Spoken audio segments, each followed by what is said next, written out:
Hello and welcome back dear students.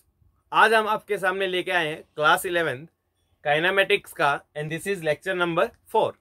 Lecture number 3 तक हमने equation of motions की बात की थी। तीन मेजर इक्वेशन वहां पे हमने पढ़ी।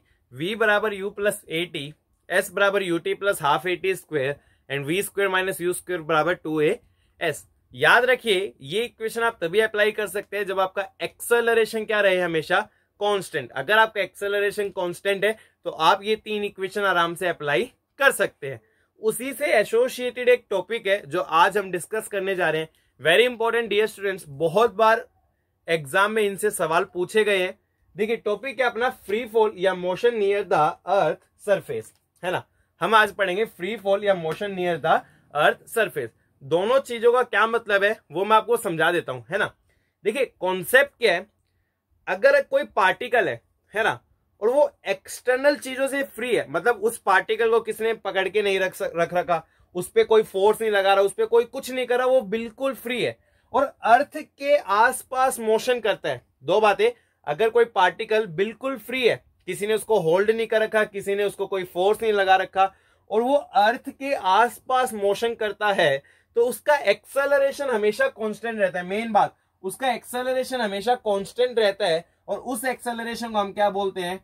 Acceleration due to gravity. क्या बोलते हैं? Acceleration due to gravity, denoted by G. और इसकी जो डायरेक्शन है हमेशा वर्टिकली डाउनवर्ड। क्या होती है इसकी डायरेक्शन? हमेशा वर्टिकली डाउनवर्ड। कहने का क्या मतलब है? फॉर एग्जाम्पल मान लीजिए सपोज ये आपका अर्थ का सरफेस है, मान लीजिए कि आपका अर्थ का सरफेस, यहाँ पे एक पार्टिकल था, आपने उसको ड्रॉप कर दिया। क्या कर दिया आपने? उसको ड्रॉप। यहाँ पे पार्टिकल आपने पहले पकड़ रखा था, उसको छोड़ दिया। ऑब्वियसली बात है पार्टिकल कहाँ आएगा? नीचे।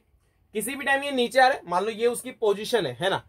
क्या इस समय किसी ने इसको होल्ड कर रखा है? नहीं, आपने तो छोड़ दिया, किसी ने होल्ड नहीं कर रखा है, कोई भी एक्सटर्नल इस पे कोई चीज नहीं है। तो इस समय जो इसका एक्सेलरेशन होगा वो हमेशा कांस्टेंट होगा। किसके बराबर होगा? एक्सेलरेशन ड्यू टू ग्रेविटी, जिसकी डायरेक्शन क्या होगी आपकी? डाउनवर्ड्स। कहाँ होगी? हमेशा डायरेक्शन डाउनवर्ड। पार्टिकल चाहे ऊपर जाए, मान लीजिए आपने ग्राउंड से पार्टिकल ऊपर फेंका तो भी एक जो जी की डायरेक्शन वो डाउनवर्ड होगी, और अगर आपने पार्टिकल नीचे ड्रॉप किया तो भी जी की डायरेक्शन क्या होने वाली है आपकी? डाउनवर्ड होने वाली है। अच्छा, इस जी की वैल्यू होती है, जो जी की वैल्यू होती है that is equal to 9.81 metre per second square, या फिर याद रखिए कई बार फिट में ही इस्तेमाल होती है, कई सवालों में होता है 32 फीट पर सेकेंड स्क्वायर। तो ये आपके एक्सेलरेशन ड्यू टू ग्रेविटी की वैल्यू है ना। अब यहाँ पे मैं आपको कुछ इंपॉर्टेंट बातें बता रहा हूं, ये बात कब वैलिड है ना। ये बात की जी आपका 9.81 है, इस पार्टिकल का एक्सेलरेशन जी के बराबर ही होगा, ये कब वैलिड है वो समझ लेते हैं। पहली कंडीशन क्या है? मोशन क्या होना चाहिए? Near the surface of earth. Near the surface of earth का क्या मतलब है? अर्थ के सरफेस से 5 से 10 किलोमीटर, है ना। Near the surface of earth का क्या मतलब है? अर्थ के सरफेस से कहां से? 5 से 10 किलोमीटर। अगर मतलब पार्टिकल अर्थ के सरफेस से 5 से लेके 10 किलोमीटर तक है तो आप ये चीजें अप्लाई कर सकते हो। उसका एक्सेलरेशन किसके बराबर होगा? जी के बराबर। यानी कि अगर मैं बोलूं मान लीजिए अर्थ के सरफेस से 50 किलोमीटर ऊपर गया, ध्यानपूर्वक सुनिए, एक बार जेई ने पूछा था, मैं अर्थ के सरफेस से कितना ऊपर गया? 50 किलोमीटर, और वहां से पार्टिकल को ड्रॉप कर दिया, क्या मैं कह सकता हूं कि उसका एक्सेलरेशन जी के बराबर होगा? नहीं, हम नहीं कह सकते, क्योंकि एक्सेलरेशन इस जी के बराबर तभी होता है जब मोशन का near the earth surface 50 kilometre earth surface के पास में नहीं है, वो काफी दूर है, तो आप वहां पे एक्सेलरेशन को जी के बराबर नहीं लिख सकते। तो सबसे पहले पार्टिकल का motion with in 5 to 10 kilometre. Generally kinematics में आप देखोगे ना तो आपको लगेगा हाइट है, मान लीजिए 20 मीटर से पार्टिकल को ड्रॉप किया, ज्यादा 100 मीटर से या 1 किलोमीटर से पार्टिकल को क्या किया? ड्रॉप किया गया। बहुत ज्यादा हाइट हो तो आप ये रिलेशन नहीं लगा सकते। First thing. सेकेंड थिंग क्या आपकी, यहां पे देखिए एयर के इफेक्ट्स को इग्नोर किया गया है। जो आपका एक्सेलरेशन हो जी के बराबर कब होगा? जब एयर के इफेक्ट्स को हम क्या करें? Ignore. Effects of air is been ignore, मतलब जो एयर के इफेक्ट है ना उन सबको हमने यहां पे क्या किया है? इग्नोर। मतलब एयर का कोई भी इफेक्ट नहीं होगा पार्टिकल पे, एयर का कोई भी इफेक्ट नहीं। वैसे फ्रिक्शन फोर्स वगैरह लगता है, पर हम मान के चल रहे हैं कि एयर का किसी भी प्रकार से कोई इफेक्ट पार्टिकल पे नहीं है। मींस हम ये मानते हैं कि यहाँ पे एयर ही नहीं है। एयर ही नहीं है मतलब किसमें ये सारा सिस्टम? ये सारा का सारा सिस्टम आपका वैक्यूम में। क्यों? एयर के इफेक्ट्स को हमने इग्नोर कर दिया, तो एयर है ही नहीं, तो हम मान के चल रहे कि सारा का सारा सिस्टम किसमें आपका वैक्यूम में। वैक्यूम में जो एक्सेलरेशन है वो किसके बराबर होगा? जी के बराबर, है ना। अच्छा, क्या ये एक्सेलरेशन मास पे डिपेंड करे? नहीं, मैंने तो बोला कोई भी पार्टिकल उसका एक्सेलरेशन किसके बराबर होगा? जी के बराबर। ना तो ये एक्सेलरेशन मास पे डिपेंड करा, ना इस बात पे डिपेंड करा क्या शेप है, क्या साइज है ना। चाहे आपकी क्यूबिकल बॉडी हो, चाहे स्पेरिकल बॉडी हो, कोई भी बॉडी हो, अगर आपका वैक्यूम आपने मान लिया है तो एक्सेलरेशन किसके बराबर होगा? जी के बराबर। तो third thing, the acceleration due to gravity, the acceleration due to gravity is independent, main बात, is independent of mass, shape and size of body. तो this is free fall, body externally बिल्कुल free है, earth खींच रही है, केवल क्या खींच रही है? अर्थ खींचेगी, तो एक्सेलरेशन किसके बराबर होगा? जी के बराबर, provided three condition. Motion near the surface of earth होना चाहिए, एयर के इफेक्ट को हमने इग्नोर किया, मतलब हमने वैक्यूम मान के चल रहे हम। और थर्ड, आपका जो एक्सेलरेशन ड्यू टू ग्रेविटी है, ना मास पे डिपेंड करता है, ना शेप पे डिपेंड करता है, और ना ही साइज पे डिपेंड करता है। ओके डियर स्टूडेंट्स, अपनी वीडियो को पॉज कीजिए एंड नोट दिस डाउन। हम आगे बढ़ रहे हैं, देखिए अच्छा टॉपिक है, मजा आएगा बिल्कुल। अच्छा, एक बात और, अब जब आपका एक्सेलरेशन जी है और जी क्या आपका कांस्टेंट, यानी कि इन केस में एक्सेलरेशन कांस्टेंट है, तो आप तीन इक्वेशन लगा सकते हो। कौन कौन सी इक्वेशन लगा सकते हो? यहाँ पे v बराबर यू प्लस ए टी भी लगा सकते हो, s बराबर U T plus half A T square भी लगा सकते हो, और v square minus you square बराबर 2as भी लगा सकते हो। क्योंकि आपका एक्सेलरेशन कांस्टेंट है, तो आप इनमें से कोई भी इक्वेशन लगा सकते हो। चलिए इनके समझते हैं, कुछ स्पेशल केसेस डिस्कस करेंगे और उसके बाद हम न्यूमेरिकल प्रॉब्लम सॉल्व करेंगे। देखिए कॉन्सेप्ट इतना ही था बस इसका, अब तो न्यूमेरिकल है, ये इक्वेशन अप्लाई करनी है बस। देखिए कुछ स्पेशल रिजल्ट्स की बात कर रहे हैं, स्पेशल रिजल्ट्स के बारे में हम चर्चा कर रहे हैं। देखिए स्पेशल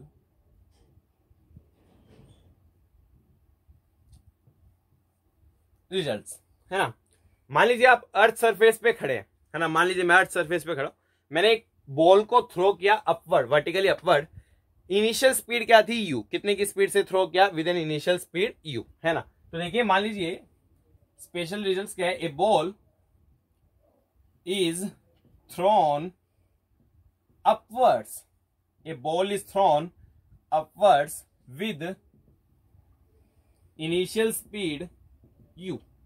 इसके बारे में अब हम चर्चा कर रहे हैं। एक बॉल को ऊपर फेंका गया, throne upward with initial speed you. कितने की इनिशियल स्पीड से? With initial speed you. देखिए ध्यानपूर्वक समझने की जरूरत है। जैसे मान लीजिए सपोज ये मेरा अर्थ सरफेस है, होगा क्या? मैंने बॉल को ऊपर की तरफ फेंका, कितने की स्पीड से? यू की स्पीड से। बहुत ऑब्वियस ये बात है, बॉल आपकी ऊपर जाएगी, एक मैक्सिमम हाइट तक जाएगी, और फिर कहां आएगी? आपकी नीचे। तो हुआ क्या? ये बॉल देखिए ऊपर गई और फिर कहां? आपकी नीचे। नीचे आने वाले का पाथ मैं थोड़ा सा साइड में दिखा रहा हूं, बट ऐसा नहीं है, जिस पाथ पे ऊपर गई उसी पाथ पे क्या है? नीचे। ढंग से समझ रहे, इसे मैंने पाथ कहां दिखा दिया? साइड में। तो ये तो बहुत ही ऑब्वियस सी बात है कि जब आपने बॉल को फेंका तो ऊपर गई, मैक्सिमम हाइट तक गई, और फिर कहां आएगी? वो नीचे, है ना। तो उसके देखिए मोशन के दो पार्ट है, एक तो वो अपवर्ड मोशन है और एक क्या आपका डाउनवर्ड मोशन, है ना। अच्छा एक बात बता सकते हो यहाँ पे स्पीड कितनी होगी? देखिए वो तब तक ऊपर जाती रहेगी जब तक उसकी क्या स्पीड, और मैक्सिमम हाइट पे जाके स्पीड क्या हो जाएगी? उसकी जीरो। और मैंने पहले ही बताया, जिस पॉइंट पे अगर पार्टिकल अपनी डायरेक्शन चेंज करे वहां पे स्पीड क्या होती है? जीरो। तो यहाँ पे डायरेक्शन चेंज है ना, यहाँ से पहले ऊपर जा रही थी और इसके बाद कहां जा रही है? नीचे। तो यहाँ पे स्पीड क्या होगी? जीरो। तो टॉप पॉइंट पे स्पीड क्या होगी आपकी? जीरो। अगर मैं अपवर्ड मोशन की बात करूं, किसकी बात करूं मैं? Upward motion. देखिए जब कभी भी इन प्रकार के सवालों को करो तो आपको एक डायरेक्शन पॉजिटिव माननी चाहिए और एक डायरेक्शन क्या माननी चाहिए? नेगेटिव। मैंने ऊपर की डायरेक्शन को पॉजिटिव मान लिया और नीचे की डायरेक्शन ऑटोमेटिकली क्या हो गई? आपकी नेगेटिव। अपवर्ड मोशन में देखिए जो उसकी स्पीड है या वेलोसिटी हमेशा ऊपर की तरफ, ऊपर कौन सी है? Positive direction. तो अपवर्ड मोशन में जो उसकी वेलोसिटी है किसी भी टाइम पे, वो हमेशा ही क्या आपकी? पॉजिटिव। अच्छा एक्सेलरेशन, एक्सेलरेशन तो हमेशा कहां लगता है? नीचे। और नीचे कौन सी है? नेगेटिव। मीन्स जो इसका एक्सेलरेशन है वो क्या आपका? नेगेटिव। बहुत बढ़िया। अब velocity positive, acceleration negative, opposite direction में, है ना भाई। Velocity positive, acceleration negative. मैंने आपको पहले ही बताया, जब भी वेलोसिटी और एक्सेलरेशन अपोजिट डायरेक्शन में, पार्टिकल की स्पीड घटेगी और कभी ना कभी क्या होगी? जीरो, और वो हमने देखा है टॉप पॉइंट पे जाके क्या हो जाएगी, जीरो, क्योंकि इन दोनों की डायरेक्शन अपोजिट है। That implies speed of particle decreases. क्या होगा आपका, दैट इंप्लाइज क्या, आपका स्पीड ऑफ पार्टिकल डिक्रीजेस। और कहां तक डिक्रीज करती है ये, जीरो तक। कहां तक डिक्रीज करती है ये, जीरो तक। तो ये किसकी कहानी होगी, आपकी अपवर्ड मोशन की, है ना। सिमिलरली अगर हम कहानी समझे डाउनवर्ड मोशन की, अगर हम कहानी समझे डाउनवर्ड मोशन, है ना, जब नीचे की तरफ आएगा, तो देखिए जब वो नीचे की तरफ आएगा तो उसकी स्पीड किसमें, सॉरी वेलोसिटी किसमें, नीचे, नेगेटिव में। मतलब जब डाउनवर्ड मोशन हो गया तो वेलोसिटी नेगेटिव और एक्सेलरेशन तो हमेशा ही नीचे, तो एक्सेलरेशन भी क्या है, नेगेटिव। देखिए दोनों की डायरेक्शन सेम है, तो ऑब्वियसली बॉडी की स्पीड क्या करेगी, इंक्रीज, है ना। यहां जीरो थी, धीरे धीरे नीचे आएगी तो स्पीड क्या होती जाएगी, इंक्रीज होती जाएगी, क्योंकि दोनों की डायरेक्शन सेम है वेलोसिटी और एक्सेलरेशन की। इसका मतलब क्या लिख सकते हैं हम, स्पीड ऑफ पार्टिकल इंक्रीजेस। क्या होगा, स्पीड ऑफ पार्टिकल इंक्रीजेस। तो ऊपर जाते वक्त आपकी स्पीड घट रही है और नीचे आते वक्त स्पीड क्या हो रही है, आपकी इंक्रीज हो रही है ना। अब यहाँ पे हम कुछ चीजें निकालने वाले हैं। सबसे पहले मैं आपसे पूछता हूं मैक्सिमम हाइट बताइए, क्या बतानी है आपको, मैक्सिमम हाइट। क्योंकि ग्राउंड से मैक्सिमम कितनी हाइट तक गया, वो फॉर्मूला आपको सीधा याद भी रखना है। तो देखिए आपको बतानी है कि what is the maximum height achieved. क्या बतानी है आपको, what is the maximum height achieve, है ना। चलिए मैं कंसीडर कर रहा हूं अपवर्ड मोशन। क्या कंसीडर कर रहा हूं मैं, आपका अपवर्ड मोशन। चलिए कोई दिक्कत नहीं है ना। देखिए अगर मैं अपवर्ड मोशन मैंने यहां से लेके यहां तक कंसीडर किया, है ना। जब भी इक्वेशन लगाओ तीन, तो आपको इनिशियल और फाइनल पॉइंट आइडेंटिफाई करने पड़ेंगे। मैंने यहां से देखिए इनिशियल पॉइंट ये था, तो इनिशियल स्पीड क्या होगी, यू, और यू क्या आपकी पॉजिटिव, है ना। अच्छा फाइनली कितनी हो गई, क्योंकि फाइनली टॉप पॉइंट पे तो स्पीड क्या है, जीरो। अच्छा एक्सेलरेशन कितना आपका, एक्सेलरेशन हमेशा नीचे, तो एक्सेलरेशन हो गया -g, है ना। अच्छा डिस्प्लेसमेंट कितना है, देखिए यहां से यहां का जो डिस्प्लेसमेंट है कितना, ऑब्वियसली hmax, और पॉजिटिव डायरेक्शन में, तो डिस्प्लेसमेंट किसके बराबर होगा आपका, hmax। कौन सी इक्वेशन लगाओ, थर्ड लगा लो, v square minus you square बराबर 2as। अच्छा v तो आपका शून्य है, माइनस यू स्क्वायर सही है 2, एक्सेलरेशन कितना है -g, और s किसके बराबर हो गया, hmax। सोल्व करेंगे तो यहां से सिंपली आपका जो मैक्सिमम हाइट आ रही है डेट इज इक्वल टू, ये माइनस से माइनस कैंसिल, कितनी आ रही है आपकी, यू स्क्वायर बाई 2g। तो जो आपकी मैक्सिमम हाइट है जहां तक पार्टिकल जाएगा that is equal to u square by 2g। Means ground से लेके मैक्सिमम हाइट कितनी अचीव कर सकता है वो, यू स्क्वायर बाई 2g। ये पहला स्पेशल रिजल्ट जो आपको सदैव याद होना चाहिए। रात को कोई नींदों में उठा के पूछे 2 बजे, बेटा बता मैक्सिमम हाइट क्या है, तो तुरंत बोलने का यू स्क्वायर बाई 2g। ठीक है चलिए आगे बढ़ते हैं। तो ये आपका हो गया मैक्सिमम हाइट का, है ना। और रिजल्ट्स देखेंगे अभी हम, है ना, इसी में देखेंगे बहुत सारे रिजल्ट्स।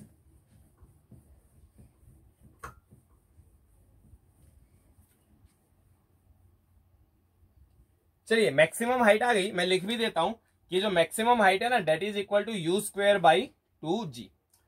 अब दो चीजें होती है, time of ascent and time of descent. ऊपर जाने में जितना टाइम लगा that is known as the time of ascent, ऊपर से नीचे आने में जितना टाइम लगा that is known as the time of descent, है ना। तो सबसे पहले हम निकाल रहे टाइम ऑफ एसेंट। क्या निकाल रहे हम, टाइम ऑफ एसेंट। ऑब्वियसली ऊपर जाने का टाइम है तो हम अपवर्ड मोशन ही कंसिडर करेंगे। तो टाइम ऑफ एसेंट के लिए ठीक है भाई, u है, v आपका 0 था, एक्सेलरेशन कितना आपका -g। फर्स्ट इक्वेशन लगा दी, v बराबर u प्लस at, v 0 है, u है -gt, t सोल्व करेंगे तो कितना आ गया आपका u बाय g। कितना आ गया आपका u बाय g। मतलब ऊपर जाने में उसको कितना टाइम लगने वाला है, सिंपली टाइम लगेगा आपका u बाय g, है ना। वैसे एक फैक्ट होता है, जितना टाइम ऊपर जाने में लगता है उतना टाइम कहां लगेगा, नीचे आने में लगेगा। हम प्रूव भी कर देते हैं ना। तो टाइम ऑफ एसेंट क्या है, u बाय g। अच्छा टाइम ऑफ डिसेंट देख लो,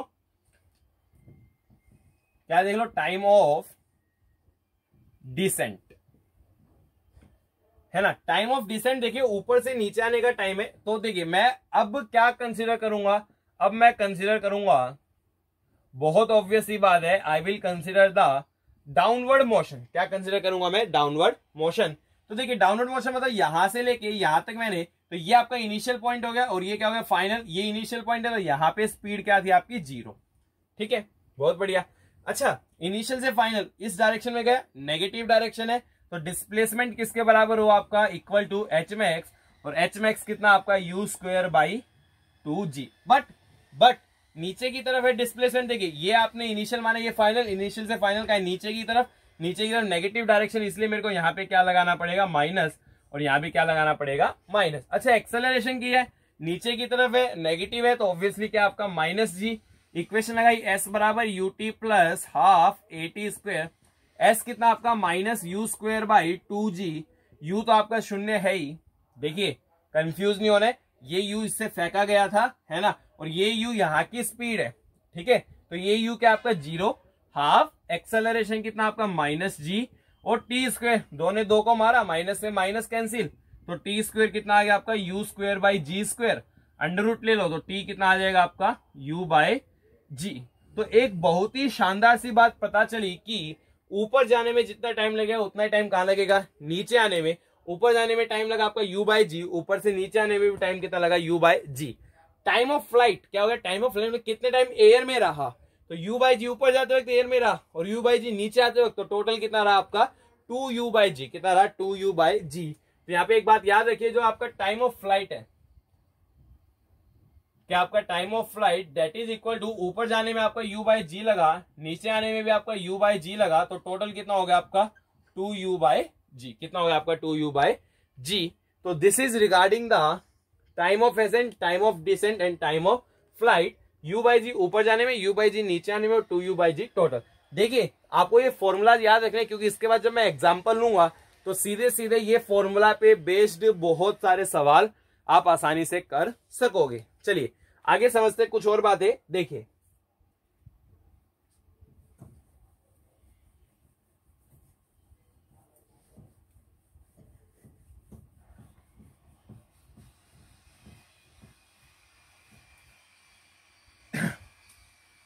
अब देखिए कुछ और बातें, महत्वपूर्ण बातें। अब देखिए टाइम ऑफ एसेंट और टाइम ऑफ डिसेंट सेम था। अब मान लीजिए एक रिजल्ट है, देखिए पार्टिकल ऊपर गया और फिर ऊपर से कहां है आपका नीचे। अगर आप कोई भी दो पॉइंट्स कंसीडर करेंगे, मान लीजिए आपने पॉइंट्स कंसीडर किए ए और बी, अगर ए और बी पॉइंट्स मतलब ए से बी जाने में टाइम लगा टी, जब पार्टिकल ऊपर जा रहा था तो टाइम कितना लगा उसको टी। मान लीजिए ए से बी जाने में जब ऊपर जा रहा था तो टाइम कितना लगा टी, तो जब नीचे आ रहे हैं तो बी से ए भी टाइम कितना लगेगा आपका टी। मतलब दो स्पेसिफिक पॉइंट्स के बीच में ऊपर जाते वक्त और नीचे आते वक्त दोनों जगह आपका टाइम क्या होगा सेम, क्योंकि टाइम ऑफ एसेंट किसके बराबर टाइम ऑफ डिसेंट। तो इसलिए आप कह सकते हैं कि देखिए इस पॉइंट से इस पॉइंट ऊपर जाते वक्त अगर टी टाइम लगा तो नीचे आते वक्त भी कितना टाइम लगेगा T. Between any two specific points ऊपर जाते वक्त जितना टाइम लगेगा नीचे आते वक्त भी उतना ही टाइम लगने वाला है। मैं इसका प्रूफ कराने की कोई जरूरत नहीं है यहाँ पे। एक और पॉइंट है ना, अगर आप कोई भी पॉइंट चूज करोगे मोशन के दौरान ऊपर नीचे जाते वक्त, अगर आप कोई भी पॉइंट चूज करोगे तो वहां ऊपर जाते वक्त और नीचे जाते वक्त स्पीड सेम रहेगी। For example during the motion मैंने कोई भी एक पॉइंट चूज किया है ना, मान लीजिए ड्यूरिंग द मोशन सपोज मैंने आपका ये पॉइंट चूज किया है ना, तो यहां ऊपर जाते वक्त अगर स्पीड v है तो नीचे आते वक्त भी स्पीड क्या होगी v। इसको आप बड़ी इजीली प्रूव कर सकते हो, एनर्जी कंजर्वेशन से भी प्रूव हो जाएगा, इक्वेशन से भी प्रूव हो जाएगा। तो किसी भी एक पर्टिकुलर पॉइंट पे ऊपर जाते वक्त जो स्पीड होगी उतनी स्पीड नीचे आते वक्त होगी। ऊपर जाते वक्त अगर स्पीड v है तो नीचे आते वक्त भी स्पीड कितनी होने वाली है आपकी v होने वाली है। इसमें आपको कोई समस्या नहीं होनी चाहिए। चलिए डियर स्टूडेंट्स अपनी वीडियो को पॉज किए, इसको नोट किए। अब स्पेशल रिजल्ट्स 2 की तरफ हम बढ़ रहे हैं। ये आपका अर्थ से जब पार्टिकल को फेंका उसकी एनालिसिस हमने यहाँ कर ली है। अब हम स्पेशल केस 2 की तरफ बढ़ रहे हैं, फिर हम न्यूमेरिकल प्रॉब्लम सोल्व करेंगे। देखिए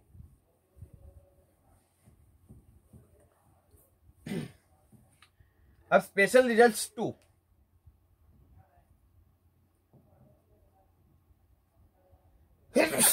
sorry dear students, special results 2। देखिए स्पेशल रिजल्ट्स 2 में क्या है, अभी तो हम ग्राउंड पे खड़े होकर पार्टिकल को फेंक रहे थे। अब मान लीजिए हम ग्राउंड से एच हाइट पे, कहां पे हम ग्राउंड से एच हाइट पे, और हमने वहां से पार्टिकल को क्या किया ड्रॉप किया है ना। Suppose particle is dropped, suppose particle is dropped from height, particle is dropped from height h। यहां सिंपल दो बातें हैं, ज्यादा बातें हम करेंगे भी नहीं है ना। तो देखिए मान लीजिए ये आपका अर्थ का सरफेस है, पार्टिकल इज ड्रॉप, पार्टिकल को यहां से ड्रॉप किया, कितनी हाइट है ये आपकी, that's height is equal to h। Drop किया तो ड्रॉप क्या मतलब जो यहाँ पे स्पीड है डेट इज इक्वल टू 0। अब देखिए ऑब्वियसली नीचे जाएगा, तो जैसे मैंने पिछले बार ऊपर की डायरेक्शन को पॉजिटिव माना था, जब कभी ऊपर से ड्रॉप किया तो मैं हमेशा नीचे की डायरेक्शन पॉजिटिव मानूंगा और ऊपर की डायरेक्शन नेगेटिव। आप उल्टा मान सकते हो, कोई फर्क नहीं पड़ेगा, लास्ट आंसर क्या आएगा आपका सेम आएगा, है ना। चलिए भाई एनालिसिस करते हैं। पहली बात, कितनी स्पीड से ग्राउंड पे स्ट्राइक करेगा, speed with which it strikes the ground.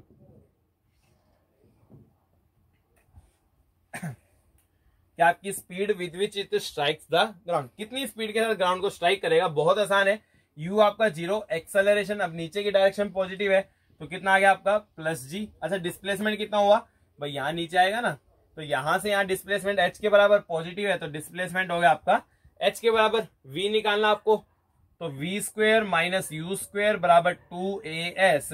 v तो निकालना है, ये u तो 0 है, 2 एक्सेलरेशन g है, डिस्प्लेसमेंट h है, तो v कितना आ गया आपका √2gh। मतलब ये जो पार्टिकल है ना, ये धरती माता, अपनी जो धरती माता उसको कितने की स्पीड से टच करेगा, ये हिट करेगा विद ए स्पीड √2gh। कितने की स्पीड से, √2gh, है ना। चलिए भाई इस स्पीड के साथ ग्राउंड को स्ट्राइक करे, कितने टाइम में स्ट्राइक करेगा, है ना, कितना टाइम लगेगा, तो उसके लिए आप कुछ भी लगा सकते हैं। मान लीजिए सपोज आपने सेकंड इक्वेशन लगाई, s बराबर ut + ½ at², s है आपका h के बराबर, u तो 0 है आपका, ½ एक्सेलरेशन g के बराबर, और ये t², 2 को ऊपर ले जाओ g को नीचे, तो टाइम कितना आ रहा है आपका √2h/g। तो नीचे आने में टाइम कितना लगेगा, √2h/g, और कितनी स्पीड के साथ ग्राउंड को स्ट्राइक करने वाला है, वो स्ट्राइक करेगा विद ए स्पीड √2gh। तो ये क्या हो गया आपके special result 2। Okay dear students, अपनी वीडियो को पॉज कीजिए, इसको नोट कीजिए। अब हम एग्जांपल्स लेंगे, है ना। देखिए एक बात मैं आपको बता दूं, अगर आपको क्वेश्चन में अगर सब्जेक्टिव सवाल है, कैसा सवाल आपका सब्जेक्टिव, कई बार अगर g को 10 दिया है ना, क्या दिया g को 10, तो ये आपको g को क्या लेके चलना है 10। अगर g के बारे में कुछ नहीं बोला तो आप g को क्या लेके चलोगे 9.8 मीटर/सेकंड²। अक्सर कंफ्यूजन रहती है अगर सब्जेक्टिव प्रॉब्लम है अगर आपकी सब्जेक्टिव प्रॉब्लम है तो g को 10 तभी लोगे जब सवाल में गिवन है, और अगर आपकी ऑब्जेक्टिव प्रॉब्लम है और ऑप्शंस काफी दूर दूर है और जी के बारे में कुछ नहीं बोला गया तो आप जी को 10 भी ले सकते हो। मैं आपको सवालों में ये बातें समझा दूंगा, है ना। चलिए अपनी वीडियो को पॉज कीजिए, इसको नोट कीजिए।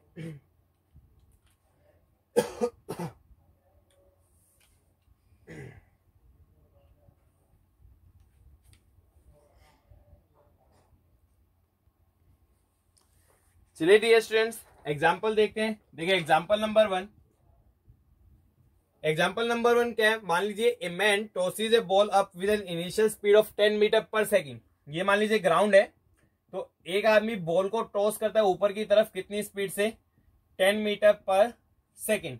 गिवन आपको जी कितना आपका 10 मीटर/सेकंड²। आपको कुछ चीजें बतानी है। पार्ट ए में आपको बताना है कि how long does ball take to reach maximum height. Maximum height देखिए बहुत ही बेसिक लेवल है, सिंपली आपको फॉर्मूला लगाना मैं यहां पे सिखा रहा हूं, कोई बहुत बड़ा सवाल नहीं है। How long does the ball take to reach the maximum height. Part B, what is the maximum height achieved. क्या है, what is the maximum height achieved. And part C, time taken to reach. Part C क्या आपका, time taken to reach 1.8 metre above its release point. Time taken to reach 1.8 metre above its. इसको ध्यानपूर्वक करना, C part थोड़ा important है और वहां से एक अच्छा रिजल्ट भी आएगा, आप देखेंगे। चलिए आइए इस सवाल को करते हैं, बहुत ज्यादा सरल सवाल है वैसे तो। कितने की स्पीड से बहेगा 10 मीटर/सेकंड से। पहला पार्ट क्या, how long does the ball take to reach the maximum height. तो देखिए मान लीजिए पार्टिकल इस प्रकार से ऊपर गया और फिर कहा है आपका नीचे, ये क्या आपकी मैक्सिमम हाइट है ना। अच्छा मैक्सिमम हाइट तक जाने के लिए कितना टाइम लगा, मतलब कि क्या पूछे, टाइम ऑफ एसेंट। यहां से मैक्सिमम हाइट जाने का मतलब क्या, टाइम ऑफ एसेंट। तो पहले पार्ट में तो सिंपली टाइम ऑफ एसेंट पूछा है। टाइम ऑफ एसेंट का फॉर्मूला हमने निकाला था u/g, तो u आपका 10 है, g भी आपका 10 है, तो टाइम ऑफ एसेंट कितना आ गया आपका 1 सेकेंड, मतलब 1 सेकेंड में अपनी मैक्सिमम हाइट को अचीव कर लेगा। ठीक है, what is the maximum height achieve, बहुत ही आसान, एच मैक्स पूछा है, मैक्सिमम हाइट अचीव कितना आ जाएगा आपका u स्क्वायर बाई 2g। अच्छा u कितना 10 का स्क्वायर 100 बाई 20, तो भाई इस पार्टिकल ने मैक्सिमम हाइट कितनी अचीव किया आपकी 5 मीटर, कितनी अचीव किया आपकी 5 मीटर, है ना। अब देखिए पार्ट सी आपके पास है, time taken to reach 1.8 metre above its release point, है ना। देखिए ये इसका रिलीज पॉइंट है और ये मान लीजिए टोटल तो 5 मीटर जाता है, ये आपकी हाइट कितनी है आपकी 1.8 मीटर, है ना। तो आपको टाइम टेकन बताना है कि 1.8 मीटर तक पहुंचने में उसको कितना टाइम लगेगा। वैसे आपके दो टाइम आएंगे, क्योंकि एक बार तो ये ऊपर जाते वक्त इस पोजीशन पे होगा और फिर एक बार नीचे आते वक्त भी कहां पे होने वाला है, इस पोजीशन पे होने वाला है। तो कितने टाइम आएंगे, 2 आएंगे। चलिए निकालते हैं। तो मैंने अगेन ऊपर की डायरेक्शन को पॉजिटिव माना, नीचे की डायरेक्शन ऑटोमेटिकली क्या होगी नेगेटिव। मेरा u कितना हो गया आपका, ऊपर की तरफ है, तो u हो गया 10 मीटर पर सेकेंड, है ना। अच्छा डिस्प्लेसमेंट कितना हुआ, यहां से यहाँ डिस्प्लेसमेंट आपका 1.8 मीटर पॉजिटिव डायरेक्शन में, तो डिस्प्लेसमेंट हुआ आपका 1.8 मीटर। अच्छा एक्सेलरेशन कितना हुआ, नीचे की तरफ है, नेगेटिव होगा और -10 metre per second square. Time निकालना है, सेकेंड इक्वेशन लगा लेते हैं, s बराबर ut plus half at square, है ना। s कितना आएगा आपका 1.8, u है 10, time t plus half, acceleration है -10 और ये t स्क्वायर, तो 1.8 कितना आ गया आपका 10t माइनस 5t स्क्वायर। ठीक है डियर स्टूडेंट, अब आपको इसके रूट्स निकालने होंगे, इसको इधर ले जाओ, 5t square minus 10t plus 1.8 is equal to 0, इन दोनों का प्रोडक्ट आएगा 9, 1.8 इंटू 5 9, तो ये 9 बनाना है, मतलब 5t square minus 9t minus t plus 1.8 is equal to 0। एक ही बात है, माइनस 10t को हम ऐसे ब्रेकअप कर सकता हूं, है ना। चलिए मैं क्वेश्चन मिटा देता हूं।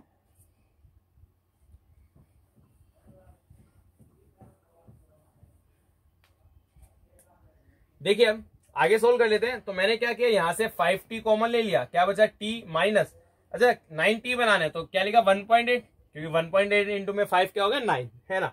अगेन -1 मैंने कॉमन लिया, तो क्या बच गया आपका t माइनस 1.8 इक्वल टू 0, तो फैक्टराइज कर लो, 5t माइनस 1 इंटू में t minus 1.8 and that is equal to 0। तो यहां से दो पॉसिबिलिटी है, 5t 1 के बराबर हो सकते हैं या t किसके बराबर हो सकता है 1.8, तो यहां से t आएगा 1/5 यानी कि 0.2 सेकेंड और ये 1.8 सेकेंड, है ना। यानी कि दो बार है, ऑब्वियस सी बात है, 0.2 सेकेंड ऊपर जाते वक्त और जब नीचे आ रहा था इस पोजीशन पे आया तो कितना टाइम हो चुका था आपका 1.8 सेकेंड।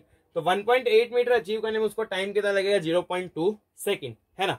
अब एक बात देखिए, ऊपर जाते वक्त टाइम लगा 0.2 और जब नीचे आ रहा था तब तक टाइम कितना हो गया 1.8, दोनों को जोड़ो कितना आ रहा आपका 2, टाइम ऑफ फ्लाइट भी कितना आ रहा है 2, अरे एसेंट में एक लगा डिसेंट में भी एक लगेगा, टाइम ऑफ फ्लाइट कितना हो गया आपका 2। तो ये प्रॉपर्टी याद रखना, अगर किसी पर्टिकुलर हाइट को दो टाइम में अचीव करना है ना, मान लीजिए ऊपर जाते वक्त t1 टाइम लगा और फिर ऊपर से नीचे आते वक्त कितना टाइम लगा आपका t2, है ना। मतलब टोटल टाइम कितना आपका t1 और t2, एक बार t1 टाइम पे था वहां पे और एक बार t2 टाइम पे था, तो t1 और t2 को जोड़ोगे तो क्या आएगा आपका टाइम ऑफ फ्लाइट के बराबर, किसके बराबर आएगा टाइम ऑफ फ्लाइट के बराबर। ये बात आप याद भी रख सकते हो। चलिए डियर स्टूडेंट्स अपनी वीडियो को पॉज कीजिए, इसको नोट कीजिए, हम नेक्स्ट एग्जांपल की तरफ मूव करें। देखिए डियर स्टूडेंट मैं एक बात बता दूं, मैं यहाँ पे हर एक वैरायटी जरूर कवर करूंगा बट हर एक सवाल कवर कर पाना कभी भी पॉसिबल नहीं है, उसके लिए आपको खुद को प्रैक्टिस करनी पड़ेगी और प्रैक्टिस करने के लिए आपको हमारे व्हाट्सएप ग्रुप में ऐड होना पड़ेगा जहां पे रेगुलर डीपीपीज और असाइनमेंट्स हम देते रहते हैं। चलिए देखते हैं एग्जाम्पल 2 करेंगे। सारे आसान कॉन्सेप्ट वो ये 3 इक्वेशन लगेगी पर कैसे लगानी है वो समझ रहे हैं बस हम।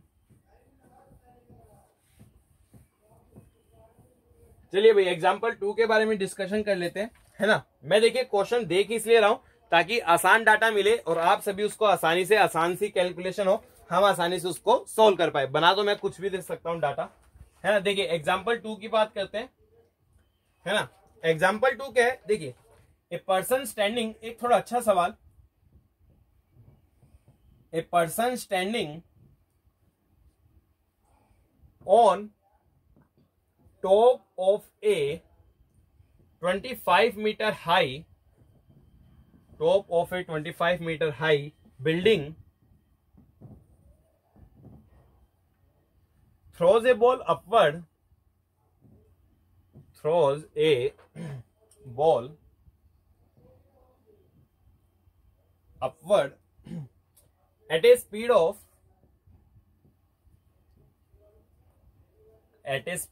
20 meter per second. Find time taken by ball. Find time taken by ball to come down to earth. Time taken बताना है by ball to come down to earth. Earth तक आने में उसको कितना टाइम लगने वाला है, इस बारे में आपको बताना है.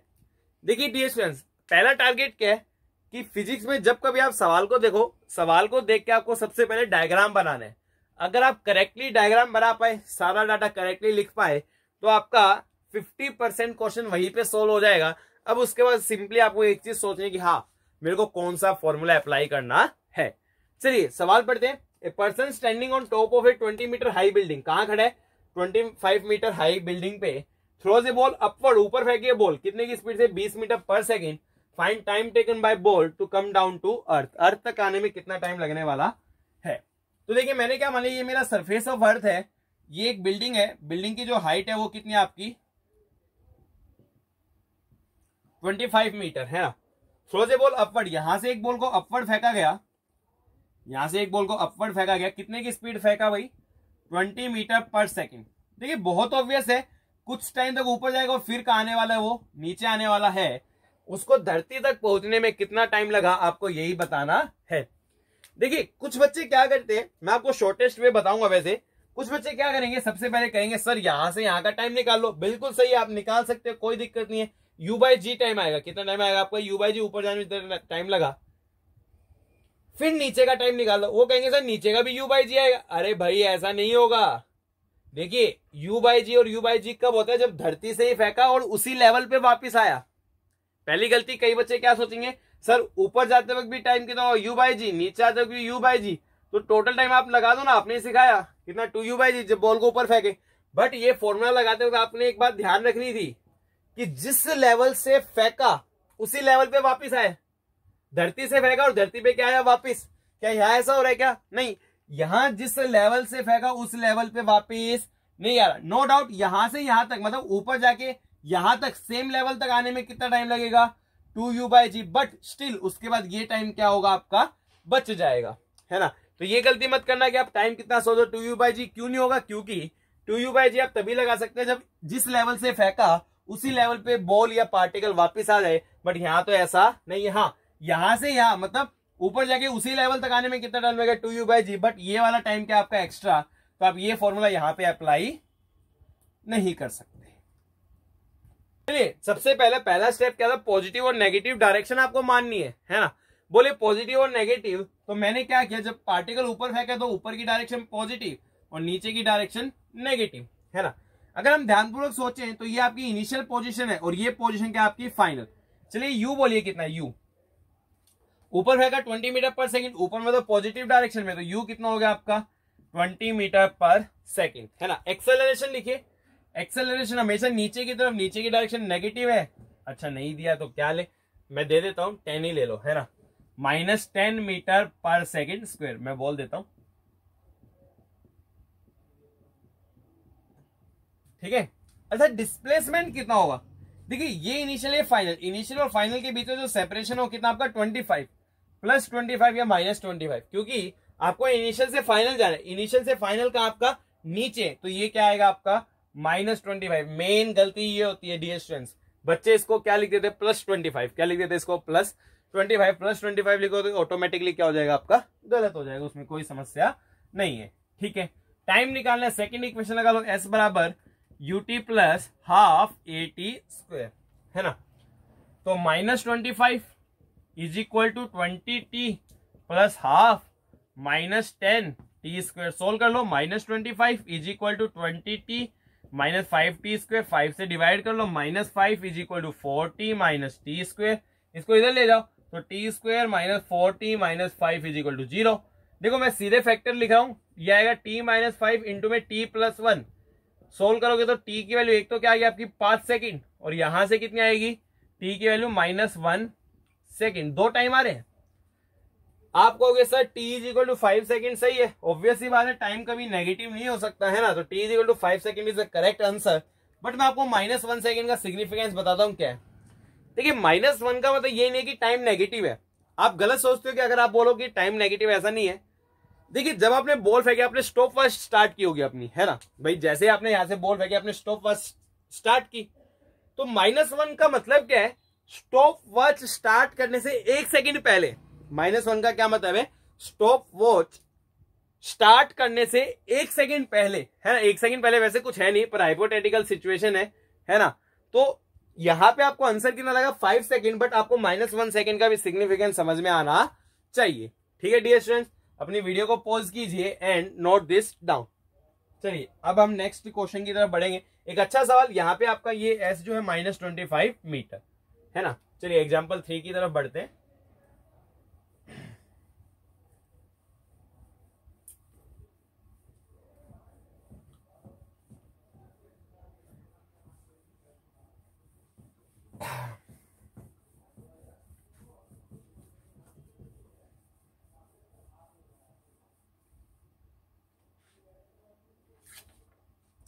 देखिए एग्जाम्पल 3 बहुत सरल सा सवाल है वैसे तो, है ना, पर कई बार बच्चे गलती करते थे इसलिए करवा रहा हूं। देखिए, a ball is dropped, a ball is dropped from a balloon going up at a speed of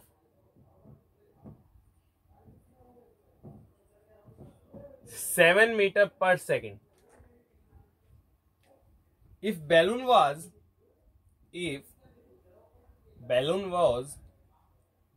at a height of 60 meters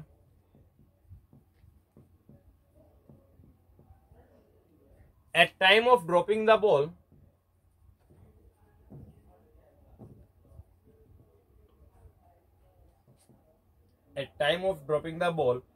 how long will ball take in reaching ground? How long will ball take in reaching ground, है ना। आइए dear students, problem को ढंग से समझते हैं ताकि ढंग से एनालिसिस कर सके। ए बॉल इज ड्रॉप, एक बॉल को ड्रॉप किया गया, है ना। ये देखते ही आपकी मन की बत्तियां चसेंगी कि u बराबर 0, है ना। देखते हैं। फ्रॉम ए बैलून, एक बैलून से जो ऊपर जा रहा है 7 metre per second, balloon was at a height of 60 metre. जब बॉल को ड्रॉप किया तो बॉल को कितना टाइम लगेगा इन रीचिंग द ग्राउंड, है ना। एक गैस वाला गुब्बारा है, ऊपर जा रहा है 7 मीटर पर सेकेंड से ऊपर जा रहा है। 60 मीटर पे जब था तो आपने वहां से उसमें से एक बॉल ड्रॉप की, है ना। तो यानी कि मान लीजिए ग्राउंड लेवल है ना। यहाँ पे कोई बैलून सा था, कुछ बैलून तो नहीं बनाइए आप, मान लो, ठीक है। तो जब ये ग्राउंड से 60 मीटर था और ऊपर जा रहे ये लगातार, है ना, balloon is going up continuously ऊपर जा रहा था, कितने की स्पीड से 7 मीटर पर सेकेंड। तो एक बॉल को ड्रॉप किया, ठीक है। प्रॉब्लम को समझने के लिए एक पॉजिटिव और नेगेटिव, ऊपर की डायरेक्शन पॉजिटिव अगेन और नीचे की डायरेक्शन क्या मान ली मैंने, नेगेटिव, है ना। सोच के समझो पहले, आप u को 0 लोगे क्या, बॉल को ड्रॉप किया, या u समथिंग एल्स होगा।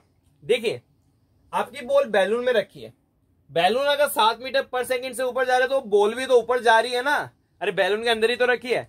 अगर बैलून 7 मीटर पर सेकंड से ऊपर जा रहा है तो बॉल भी ऊपर जा रही होगी, कितने की स्पीड से, 7 मीटर पर सेकंड। अब वहां से आपको ड्रॉप किया तो आपका u यहाँ पे 0 नहीं है, u कितना होगा 7 मीटर पर सेकंड, क्योंकि बॉल बैलून में और बैलून भी कहां जा रहा है आपका, ऊपर जा रहा है। ये गलती होती है इसलिए ही सवाल कराए। तो u कितना है 7 और ऊपर की तरफ है तो प्लस, तो 7 मीटर पर सेकंड। एक्सेलरेशन कुछ नहीं बोला तो 9.8 और नीचे की तरफ है नेगेटिव है तो -9.8 मीटर पर सेकंड स्क्वायर।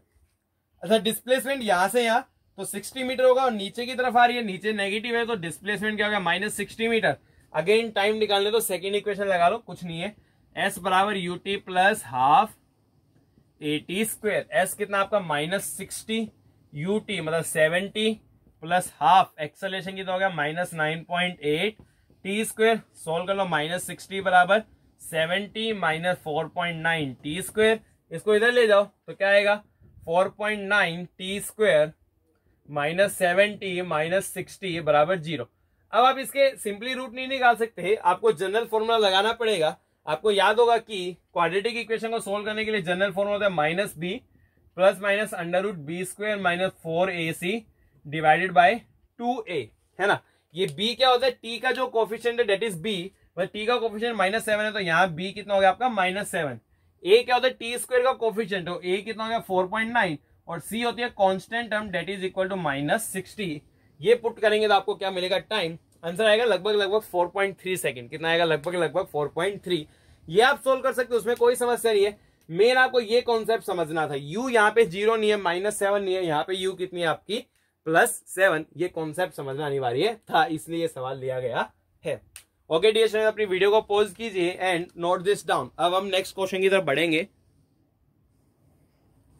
देखिए नेक्स्ट एग्जाम्पल नंबर 4 थोड़ा अच्छा करते हैं। देखिए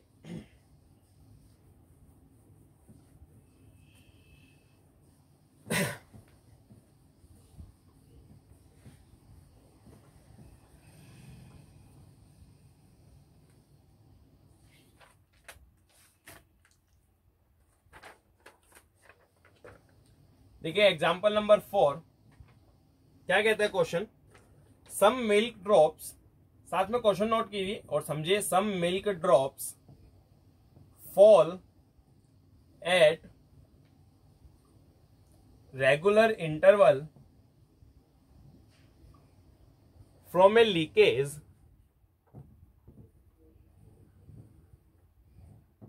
इन vessel 20 meter above ground. The first drop strikes the ground. The first drop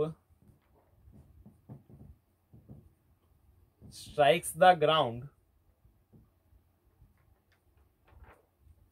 when fourth drop is leaving. When fourth drop is leaving from the leakage, the height of second drop from ground is, the height of second drop from ground is g बराबर 10 metre per second square. Options are here, option A 15 metre, option B 5 metre, option C 100/9 metre and option D 10/3 metre. आइए प्यारे विद्यार्थियों, इस सवाल को read करते हैं, ढंग से समझते हैं, देखते हैं क्या पूछा गया है ना। देखिए क्या है, some milk drops fall at regular interval from a leakage in vessel 20 metre above ground. 20 metre ऊपर दूध का एक कंटेनर, उसमें लीकेज है, टप्पा टप्पा टप्पा करते आपका दूध पड़ रहा है। जैसे मान लीजिए एक नल है, टैप है, ओपन है, धीरे धीरे धीरे धीरे धीरे धीरे बूंदे पड़ती है, वैसा ही कुछ यहाँ पे हो रहा है। ठीक है, रेगुलर इंटरवल्स कब पड़ रहे हैं, रेगुलर इंटरवल्स। कहानी क्या है, the first drop strikes the ground. जब फर्स्ट ड्रॉप ग्राउंड को स्ट्राइक करती है, fourth drop is leaving the leakage. जब फर्स्ट ड्रॉप ग्राउंड को स्ट्राइक करती है उस समय फोर्थ ड्रॉप लीकेज से निकली। The height of the second drop from the ground, height बतानी है सेकेंड ड्रॉप की फ्रॉम द ग्राउंड, जी बराबर कितना आपका 10 मीटर पर सेकेंड स्क्वायर। समझते हैं, देखिए अब सबसे पहले डायग्राम बना लो। मतलब यहाँ पे कुछ लीकेज वीकेज है, कुछ भी है, पता नहीं क्या है। कितनी हाइट है ग्राउंड से, 20 मीटर। ठीक है जी, 10 है। मैंने क्या माना कि सपोज जो ड्रॉप्स है वो टी इंटरवल में फॉल हो रही है, मतलब एक ड्रॉप फॉल हुई, उसके टी सेकंड बाद दूसरी हो रही है, उसके टी सेकंड बाद फिर तीसरी, उसके टी सेकंड के बाद चौथी, है ना। Let time interval between drops is T. टप्पा टप्पा पड़ रहा है, टी सेकंड के बाद पड़ रहा है, तो टी सेकंड के बाद पड़ा। अब देखिए पहली ड्रॉप ग्राउंड को स्ट्राइक करते जब चौथी ड्रॉप लीव करना चाह रही है। मैं ये देख रहा हूं कि पहली ड्रॉप कितने टाइम में ग्राउंड को स्ट्राइक करेगी, है ना। देखिए पहली ड्रॉप निकली, उसके टी सेकंड बाद दूसरी निकली, उसके टी और सेकंड के बाद तीसरी निकली, और उसके टी और सेकंड के बाद कौन सी निकली, चौथी। टोटल टाइम कितना हो गया, 3t।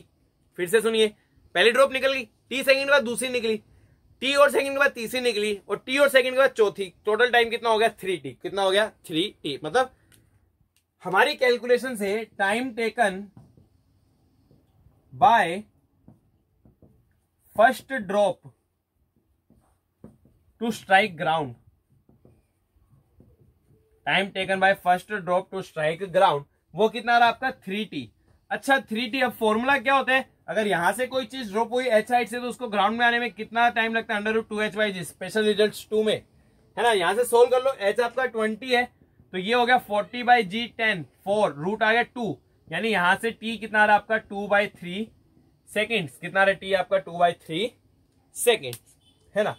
अब आपको ये बताना कि height of the second drop from the ground, देखिए सेकेंड ड्रॉप गिरी, उसके टी टाइम बाद तीसरी, और उसके टी टाइम बाद चौथी, मतलब सेकेंड ड्रॉप को गिरने में 2t टाइम मिल गया। गिरने के लिए कितना टाइम मिला, 2t। फिर से सुनिए, सेकेंड ड्रॉप गिरी, उसके टी टाइम बाद तीसरी, और उसके टी टाइम बाद चौथी, चौथी से आगे तो है ही नहीं, तो सेकेंड ड्रॉप को गिरने के लिए कितना टाइम मिला, 2t। मतलब 2t टाइम तक वो गिरती रही, है ना। कितने टाइम तक गिरती रही, वो 2t टाइम तक गिरती रही। चलिए मैं क्वेश्चन इरेज कर देता हूं, थोड़ी जगह चाहिए, है ना। तो देखिए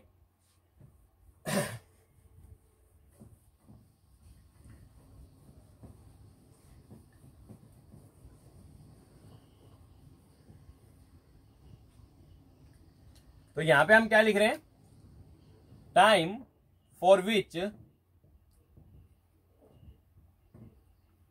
सेकेंड ड्रॉप इज फॉलिंग। क्या आपका time for which second drop is falling, कितने टाइम के लिए सेकेंड ड्रॉप है, कितने टाइम के लिए गिर गया, वो 2t टाइम के लिए। अब t की वैल्यू 2/3 है, तो 2/3 सोल्व करने पे कितना आएगा आपका, सिंपली 4/3 सेकेंड। देख लो 4/3 सेकेंड में कितना नीचे गिर गई, कितना नीचे गिर गई। तो s बराबर simply ut plus half at², u तो 0 था तो s कितना आएगा, हाफ, नीचे की डायरेक्शन पॉजिटिव है तो एक्सेलरेशन g, t², 4 का स्क्वायर 16 और 3 का स्क्वायर 9, सोल्व करो 2 8, कितना आ गया 80/9 मीटर। तो कितना नीचे गई है, 80/9 मीटर, है ना। तो मतलब कि जो वो दूसरी ड्रॉप है, दूसरी ड्रॉप यहां तक आ गई और कितना नीचे है वो 80/9 मीटर। तो ग्राउंड से हाइट बतानी है, ग्राउंड से हाइट कैसे निकालोगे, 20 में से माइनस कर दो। तो ग्राउंड से हाइट कितनी आएगी डियर स्टूडेंट्स, 20 में से आप 80/9 माइनस कर दो तो ये आ गया आपका 100/9 मीटर। तो सेकेंड ड्रॉप की जो हाइट है that is equal to 100/9 metre. तो जो हाइट होगी डेट विल बी 100/9। शायद सी ऑप्शन था, सी इज द करेक्ट ऑप्शन।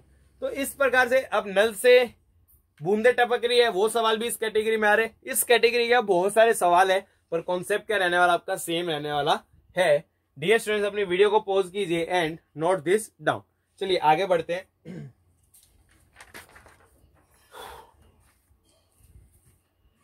अब आएंगे एग्जांपल नंबर 5, चलिए देखते हैं।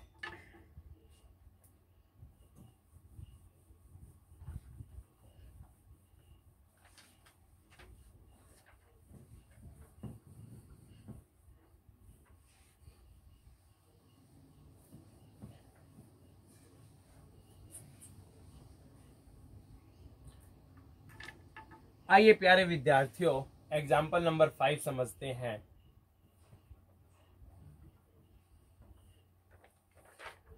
देखिए एग्जाम्पल नंबर 5 क्या है,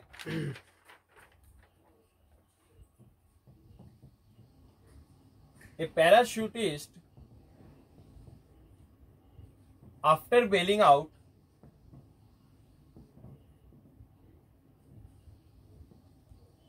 falls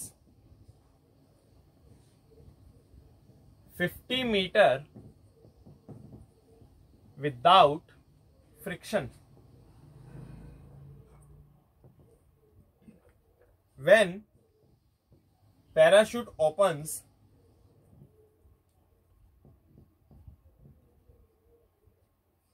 it decelerates at 2 meter per second square. He reaches ground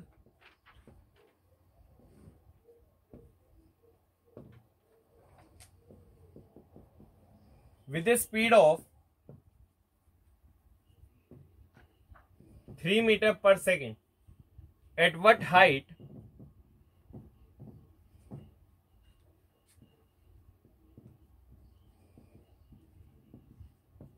did he bail out? Option है 91 metre, option B 182 metre, option C 293 metre and option D 111 metre. देखिए सबसे पहले सवाल को समझते हैं, फिर इसका सॉल्यूशन करेंगे। सवाल क्या है, मान लो एरोप्लेन से पैराशूट वाला गिरता है, एक पैराशूटिस्ट है वो गिरता है, तो वो गिरा तो क्या हुआ कि 50 मीटर तक तो विदाउट फ्रिक्शन मतलब ग्रेविटी के कारण क्या है नीचे, मान लो पैराशूटिस्ट जो है वो गिरा 50 मीटर तो वो नीचे आया विदाउट एनी फ्रिक्शन मतलब ग्रेविटी के कारण। फिर उसने अपना पैराशूट खोला तो अब रिटार्डेशन हुआ, और रिटार्डेशन कितना का हुआ 2 metre per second square, such that वो जब ग्राउंड से टकराया तो उसकी स्पीड बहुत ही कम थी, कितनी थी 3 मीटर पर सेकेंड। उसने कितनी हाइट पे, at what height did he bail out, क्या है did he bail out. Listen carefully, देखिए सवाल को समझते हैं। मान लीजिए ये आपका सरफेस ऑफ अर्थ है, क्या आपका सरफेस ऑफ अर्थ, यहां पे पैराशूट बेल आउट हुआ मतलब गिरना स्टार्ट हुआ मतलब यहां पे जो स्पीड थी that is equal to 0। 50 metre तक, कहां तक 50 मीटर तक विदाउट फ्रिक्शन गिरता रहा, मतलब ग्रेविटी के कारण गिरता रहा। इस दौरान जो एक्सेलरेशन था नीचे की डायरेक्शन में पॉजिटिव मान रहा हूं, तो कितना था 10 मीटर पर सेकेंड स्क्वायर। अब उसे पैराशूट ओपन किया, यहां पे पैराशूट ओपन। अब जब पैराशूट ओपन किया तो रिटार्डेशन हुआ 2 मीटर पर सेकेंड स्क्वायर, मतलब एक्सेलरेशन कितना होगा -2 मीटर पर सेकेंड स्क्वायर। और जब वो ग्राउंड से टकराया तो स्पीड कितनी थी आपकी 3 मीटर पर सेकेंड। कितनी हाइट पे बेल आउट हुआ, क्या बताना है कितनी हाइट पे बेल आउट हुआ, मतलब कि you have to evaluate this height, आपको ये हाइट इवेलुएट करनी पड़ेगी, है ना। मतलब ये तो है ही 50 मीटर, ये वाली और चाहिए तो आ जाएगा एच। अच्छा एक बात देखिए, जी मेरे को नहीं मालूम कितना लेना है, 9.8 लेना है, 10 लेना है, इस बारे में मेरे को कोई जानकारी नहीं है। बट ऑप्शन देखिए पास है, दूर है, 91, 182, 290 बहुत दूर है। जी को 10 ले लीजिए, हो सकता है आंसर में एरर आए, बट नो प्रॉब्लम, जो उसके आसपास ऑप्शन होगा हम उसको टिक कर देंगे, हमें अपनी कैलकुलेशन को भी आसान बनाना होगा। ठीक है, चलिए तो सबसे पहले मैं क्या कर रहा हूं, मैं यहां पे स्पीड निकाल रहा हूं, है ना। तो मैंने पॉइंट की बात की ए से बी, कहां से कहां पॉइंट की बात की मैंने, ए से बी, और मैंने लगाई थर्ड इक्वेशन, क्या v² माइनस u² बराबर 2as। ठीक है, कोई दिक्कत नहीं है। इनिशियल स्पीड क्या थी 0, तो ये u 0 हो गया, तो v² 2, एक्सेलरेशन कितना आपका 10, और यहां से यहां ए से बी डिस्प्लेसमेंट कितना आपका 50। सोल्व करेंगे तो ये कितना आ रहा है आपका 100 मीटर, कितना आ रहा है आपका 100 मीटर। अब इस हाइट को बोल दिया मैंने h', क्या बोल दिया h'। अब मैं बात कर रहा हूं b से c, मेरी ये स्पीड आ गई b पे, कहां पे स्पीड आपकी b पे, b से c। अगेन मैंने इक्वेशन लगाई v² माइनस u² बराबर 2as। अब फाइनली तो कितनी स्पीड है 3 का स्क्वायर 9 माइनस u मतलब यहां जो स्पीड है उसका स्क्वायर, वो कितनी थी आपकी 1000 बराबर 2। एक्सेलरेशन कितना था आपका -2, और यहां से यहां जो डिस्प्लेसमेंट है वो कितना हो गया आपका h'। सोल्व करना है, h' कितना आएगा माइनस नहीं 991/4। सोल्व करते हैं 2 19 631 28.35 मीटर, शायद यही आएगा 267.35 मीटर। तो ये वाली जो हाइट आ रही है वो कितनी आ रही है 267.35 मीटर। तब टोटल एच कितना आ जाएगा आपका, दोनों को जोड़ोगे तो 0.35, और ये हो गया 7, 6 और 5 11 1। एक बार दिया स्टूडेंट्स दोबारा कैलकुलेशन को चेक कर लेते हैं। 4 दूनी 8, 19 सॉरी 4 आएगा, है ना, 4 चौक 16, 3 31, 4 7 हाँ 247, क्योंकि मैं सोची इतना 247। अब करोगे तो कितना आएगा 297 आएगा। ये आ रहा है आपका, कितनी हाइट आई 297.3। क्या ऑप्शन है क्या, नहीं, मिलना भी नहीं था, क्योंकि आपने थोड़ा अप्रोक्सीमेशन लिया। 9.8 ले रहे तो कौन सा आंसर आना चाहिए, तो ऑब्वियसली 293। 9.8 नहीं लिया इसलिए थोड़ा सा क्या आ गया एरर, बट स्टिल ऑप्शन बहुत दूर, हमें कोई दिक्कत नहीं है। Option C is your correct option. कौन सा करेक्ट ऑप्शन हो गया आपका, option C is your correct option. चलिए डियर स्टूडेंट्स अपनी वीडियो को पॉज कीजिए एंड नोट दिस डाउन। हम नेक्स्ट क्वेश्चन की तरफ बढ़ रहे हैं। देखिए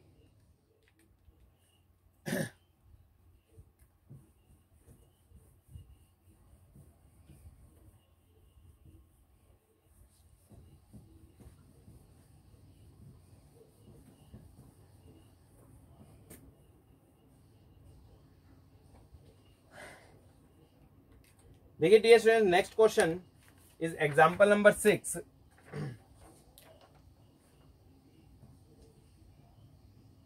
देखिए एग्जाम्पल 6 क्या है, आसान है, कोई दिक्कत नहीं है। देखिए इफ एयर रेजिस्टेंस, पहली बार आया एयर का इफेक्ट हम कंसीडर करें पहली बार।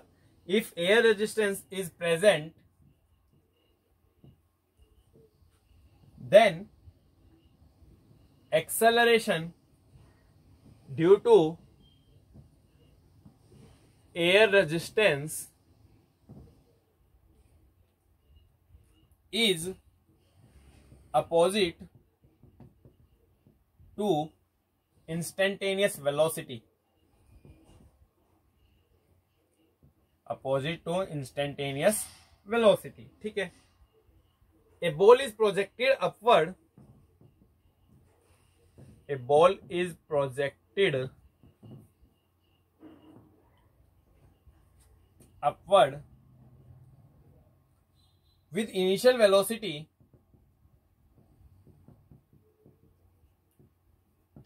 10 meter per second from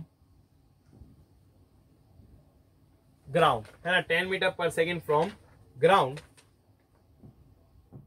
The acceleration due to air resistance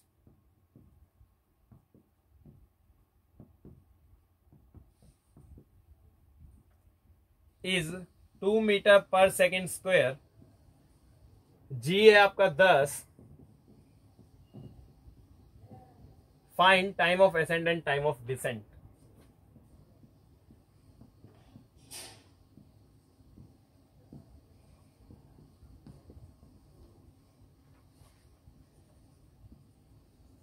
क्या फाइंड आउट करना आपको? Time of ascent and time of descent, है ना। चलिए समझते हैं, लिसन केयरफुली। देखिए पहली बार एयर रेजिस्टेंस आया है, एयर रेजिस्टेंस प्रेजेंट है, तो एयर का जो रेजिस्टेंस है ना उसके कारण एक्सेलरेशन जो आएगा वो वेलोसिटी के अपोजिट आएगा। मतलब वेलोसिटी ऊपर है तो एक्सेलरेशन नीचे, और वेलोसिटी नीचे है तो एक्सेलरेशन कहाँ आएगा आपका? ऊपर। ठीक है, a ball is projected upward with initial velocity 10 metre per second, है ना। ठीक है, ऊपर होगा 10 metre per second from ground. Air resistance का जो acceleration 2 metre per second square, G अपना है ही। Time of ascent and time of descent. चलिए समझते हैं। तो ये मान लीजिए आपका ग्राउंड है, ग्राउंड से किसी चीज को फेंका गया है 10 मीटर पर सेकेंड। कितने की स्पीड से? 10 मीटर पर सेकेंड। तो ऑब्वियसली बात है ऊपर जाएगी और फिर कहाँ आएगी आपकी? नीचे। सबसे पहले टाइम ऑफ असेंट, मतलब ऊपर टॉप पॉइंट पे तो स्पीड क्या होगी? 0। अब देखिए जब वो ऊपर जा रहा है, कहां जा रहा है? ऊपर, तो उसकी स्पीड कहाँ है? ऊपर की तरफ। वेलोसिटी कहां? ऊपर की तरफ। तो एयर का जो फ्रिक्शन है वो कहाँ आएगा? नीचे। तो एयर के फ्रिक्शन के कारण एक्सेलरेशन कितना आ रहा है आपका? 2 मीटर पर सेकेंड स्क्वायर नीचे, और जी तो हमेशा कहां लग रहा है? नीचे। तो कितना हो गया? 10 metre per second square. Total acceleration कितना हो गया? क्योंकि दोनों के दोनों सेम डायरेक्शन में आ रहे हैं, तो यहां टोटल एक्सेलरेशन कितना हो जाता है? 12 मीटर पर सेकेंड स्क्वायर। क्योंकि जब पार्टिकल ऊपर जा रहा है, वेलोसिटी ऊपर है, तो एक्सेलरेशन कहां लगेगा? नीचे। सवाल में बोला है अपोजिट है। तो देखिए, तो मैंने अपवर्ड मोशन कंसीडर किया, ऊपर की डायरेक्शन अपवर्ड मोशन के लिए पॉजिटिव मान ली, है ना। तो वैसे तो आप सीधा भी कर सकते हो, है ना। पहले जो आपकी जी की वैल्यू 10 थी उसको 12 से रिप्लेस कर दो ना, इफेक्टिवली जी कितना हो गया यहाँ पे? 12। कितना हो गया आपका? जी इफेक्टिवली 12। तो टाइम ऑफ असेंट तो आप सीधा लिख दो, कितना आएगा भैया आपका? u बाय जी। जी की जगह क्या लिखेंगे? जी इफेक्टिव। अब u कितनी स्पीड से फेंका? 10, और जी इफेक्टिव कितना? 10 प्लस 2 कितना हो गया? 12। तो टी असेंट ऊपर जाने का टाइम कितना हो गया आपका? 5/6 सेकेंड। ठीक है। अच्छा, मैक्सिमम हाइट कितना गया वो निकाल लेते हैं। मैक्सिमम हाइट का भी फॉर्मूला क्या था? You square by 2। जी की जगह क्या? जी इफेक्टिव। तो यू स्क्वायर हो गया 100, 2 जी इफेक्टिव कितना हो गया? 12। सोल्व करेंगे तो 24 है ना, 4 पे कैंसिल कर दो, 25/6 मीटर। कितना हो गया? 25/6।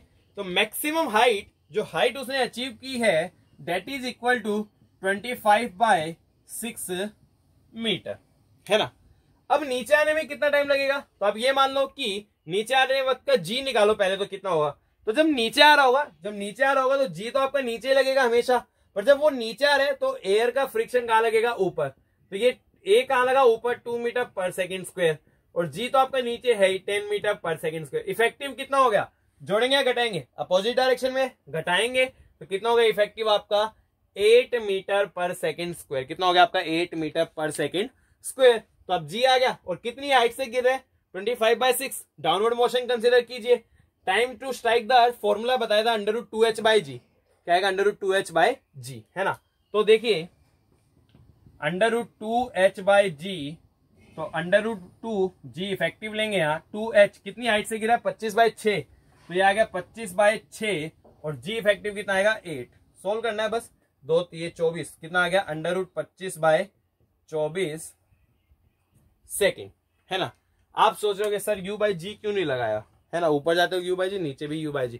डी एस वो तभी वैलिड है जब आपके एयर फ्रिक्शन इग्नोर किए गए हैं, है ना, क्योंकि अगर एयर फ्रिक्शन होगा तो नीचे ऊपर जाते वक्त आपका रिटार्डेशन ज्यादा है, नीचे आते वक्त आपका एक्सेलरेशन कम है ना। तो टाइम ऑफ एसेंट और टाइम ऑफ डिसेंट आपके डिफरेंट आए।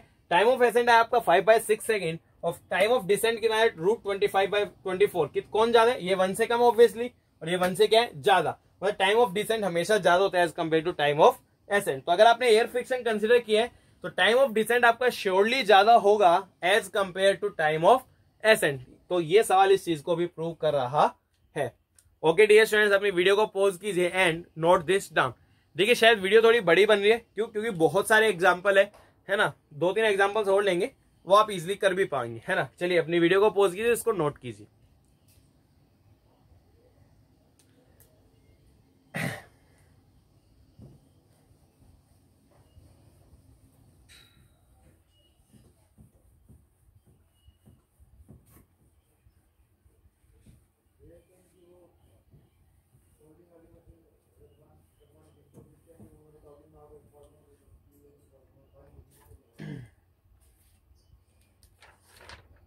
चलिए नेक्स्ट एग्जांपल करते हैं dear students.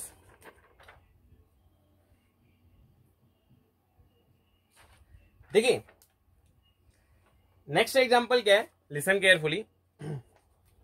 A stone is dropped, क्या आपका ए stone is dropped, A stone is dropped under gravity. थोड़ा अच्छा है, ध्यानपूर्वक समझना पड़ेगा। ए stone is dropped under gravity from rest from a height h, from rest from a height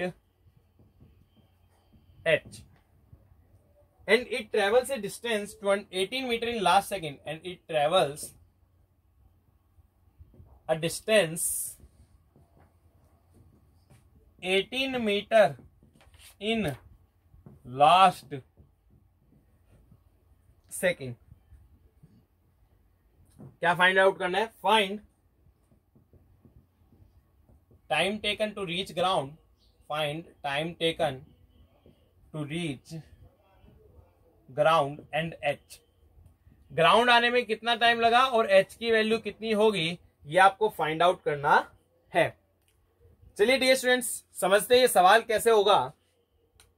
एक stone को हमने ड्रॉप किया है ना, a stone is dropped under gravity, ठीक है, फ्रॉम रेस्ट, रेस्ट से क्या, from a height H, travel से distance 18 metre in last second. Main बात, स्टोन को हमने ड्रॉप किया तो u बराबर 0, कितनी हाइट से ड्रॉप किया, फ्रॉम ए हाइट h, ये नीचे आएगा obviously. Last second of motion जो है, लास्ट सेकंड में ये कितना डिस्टेंस ट्रेवल कर रहा है, तो ये लास्ट सेकंड में डिस्टेंस ट्रेवल कर रहा है आपका 18 मीटर। जो भी लास्ट सेकंड है उसमें कितना डिस्टेंस ट्रेवल कर रहा है, 18 मीटर। मान लीजिए सपोज नीचे गिरने में 5 सेकंड लगे, कितने सेकंड लगे 5, तो लास्ट सेकंड कौन सी होगी 5।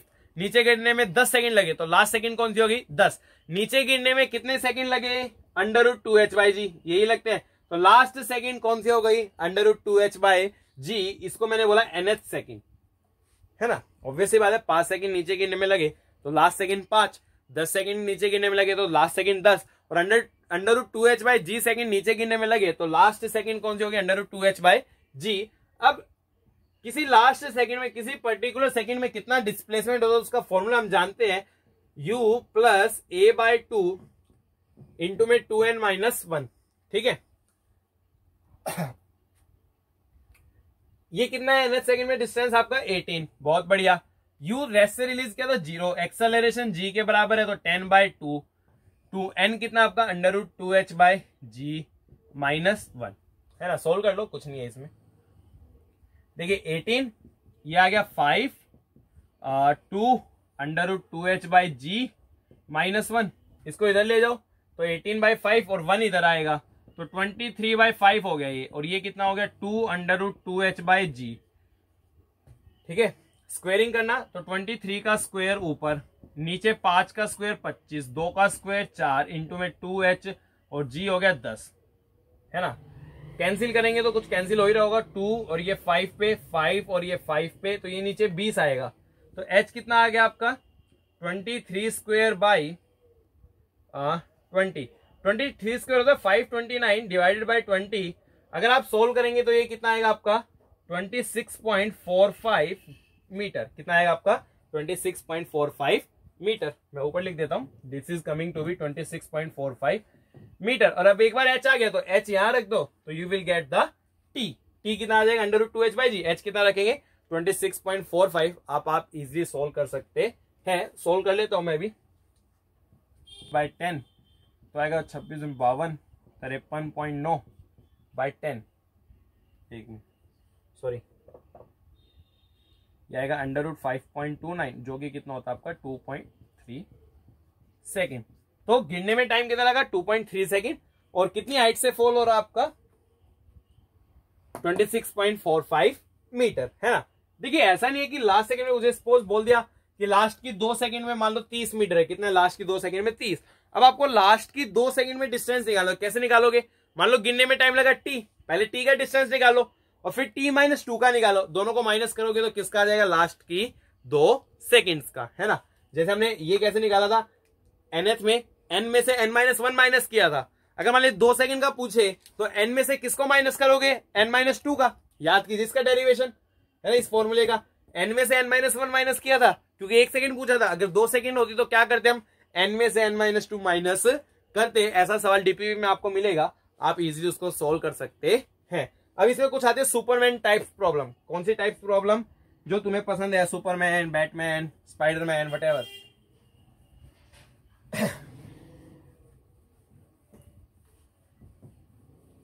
आयरन मैन मेरा पसंदीदा है ना। देखिए तो आयरन मैन टाइप प्रॉब्लम है ना। सिंपल सी बात है, आप कर लेना, मैं आपको तरीका बता रहा हूं बस। जैसे मान लीजिए एक बिल्डिंग है, बच्चा कुछ काम कर रहा था, बच्चे का यहां से पाँव फिसल गया, बच्चा नीचे गिर रहा है, सामने आयरन मैन को दिख रहा है। आयरन मैन उसको अपनी गोदी में लेना चाहता है। आयरन मैन ने फटाफट आप उसका कंप्यूटर जो होता है ना उससे कैलकुलेट किया कि ये डिस्टेंस मान लीजिए कुछ है, ये हाइट बच्चा गिर रहा है, कुछ स्पीड से गिर रहा है, सब कुछ गिवन है। कितनी स्पीड से उसको भागना पड़ेगा कि इसको कैच कर ले। तो करना क्या है, कुछ नहीं करना। सबसे पहले देख लो इसको गिरने में कितना टाइम लगेगा, इसका टाइम निकाल लो जी के कॉन्सेप्ट से। और इसकी स्पीड कैसे निकालोगे, स्पीड बराबर क्या होता है डिस्टेंस अपॉन टाइम। कितना डिस्टेंस चलेगा वो यहां से निकाल लो, और टाइम आपने यहां से निकाल लिया तो इस आयरन मैन की क्या हो जाएगी स्पीड आ जाएगी। आप इजीली सवाल कर सकते हो।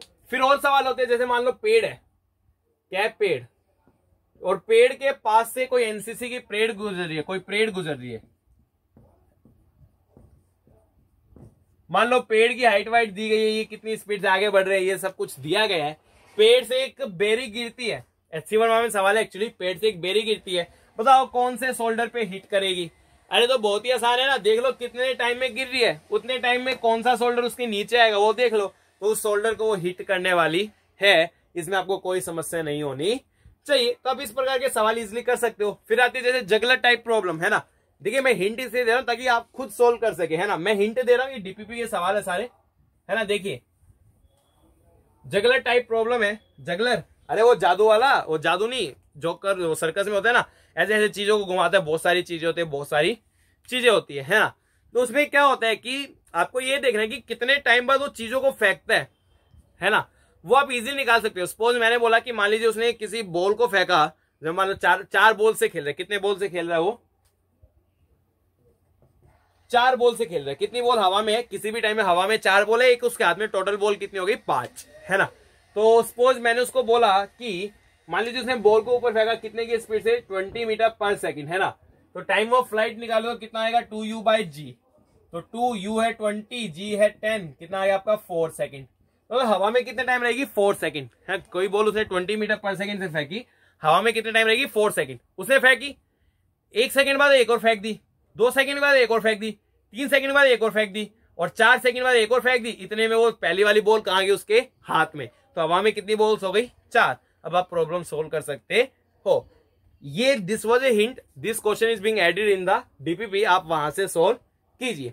Okay dear students, with this we are finishing this lecture. Hope आपको काफी पसंद आया होगा लेक्चर, काफी सवाल भी इससे पूछे जाते हैं। अगर आपको वीडियो पसंद आई है, लाइक कीजिए, कमेंट कीजिए, शेयर कीजिए, सब्सक्राइब कीजिए। पढ़ते रहिए, बिंदास पढ़िए, घरों से बाहर मत निकलिए। Stay home, stay safe in pandemic of कोविड-19। Thank you my dear students.